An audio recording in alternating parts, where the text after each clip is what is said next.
Selon l'agence Reuters, l'Office algérien interprofessionnel des céréales, OAIC, a acheté entre 600 000 et 700 000 tonnes de blé meunier dans le cadre d'un appel d'offres.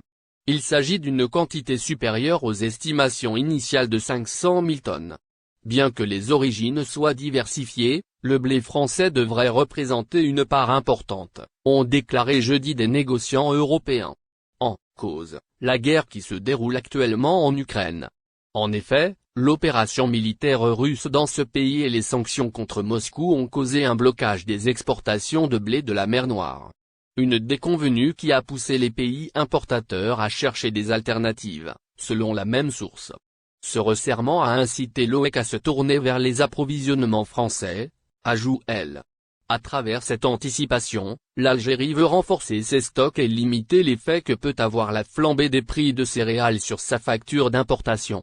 En seulement quelques jours, les prix du blé ont atteint des sommets, souligne Reuters. D'ailleurs, les estimations du prix d'achat, pour cette commande passée hier mercredi, sont d'environ 485 $ la tonne coût et fret. Il s'agit d'un prix très élevé qui, pour moi, crée une nouvelle référence reflétant le resserrement de l'offre mondiale de blé à la suite de la crise ukrainienne, a déclaré un négociant.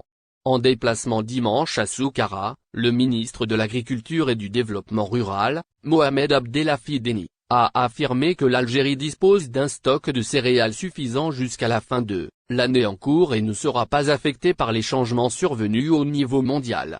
L'Algérie a pris toutes les mesures pour assurer la couverture du marché national et répondre aux besoins des citoyens en céréales, a-t-il assuré. Disneyland Paris fête ses 30 ans cette année. Pour l'occasion, les stars et autres invités prestigieux se bousculent pour avoir leurs photos devant le château de la Belle au bois dormant. Le 5 mars dernier, c'était au tour de la famille Zidane de se présenter dans le célèbre parc d'attractions. La couple formée par Véronique et Zinedine Zidane est apparu tout sourire lors de leur passage à Marne-la-Vallée. L'ancien footballeur de 49 ans et son épouse étaient accompagnés de leurs 4 fils Enzo Zidane, 26 ans, Lucas Zidane, 23 ans, Théo Zidane, 19 ans, et Elia Zidane, 16 ans. Le champion du monde 98 portait à l'occasion une doudoune beige et un pantalon en jean slim gris. Véronique portait quant à elle dans un manteau marron et arborait les fameuses oreilles de Minilla, célèbre souris, voire diaporama. De nombreux artistes avaient été photographiés ce 5 mars dans le fameux parc, comme Jim Senac, Stella McCartney, Nato, Audrey Lamy, Lena Mafouf, Martin Fourcade, Guillaume Canin mariés depuis 28 ans, leur union avait été célébrée à Bordeaux en 1994. Véronique et Zinedine Zidane se sont rencontrés alors que l'ex-entraîneur du Real Madrid était encore en formation à Cannes près de 3 décennies plus tard. Le couple apparaît toujours aussi amoureux. Une passion longue durée transmise à leurs enfants, qui passent pour de sacrés romantiques. En effet, lors de la dernière Saint-Valentin, c'est Théo 19 ans qui avait emmené sa petite amie dîner, la jeune Lilloise Alba Lorini. Aussi, la petite famille accueillera bientôt un nouveau membre.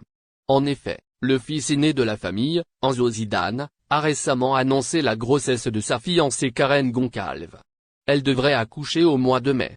Le fils Zizou, qui joue à Rodez, Aveyron, avait partagé la nouvelle sur Instagram, ce qui donnera à son père champion du monde une nouvelle responsabilité, celui d'être grand-père. Le conseil disciplinaire de la Ligue 1 française de football a émis sa décision concernant les insultes racistes proférées à l'encontre du jeune international algérien, Youssef Belaïli lors de la dernière rencontre face au Stade brestois. Il a suite à ces faits été décidé la fermeture de la tribune N14 Auguste Delovien pour le prochain match des Brestois. Le site Radio Monte Carlo a révélé que la sanction a été prise suite au visionnage des vidéos du match en question, et estime que cette punition n'est pas assez sévère en vue du préjudice porté à Belaïli,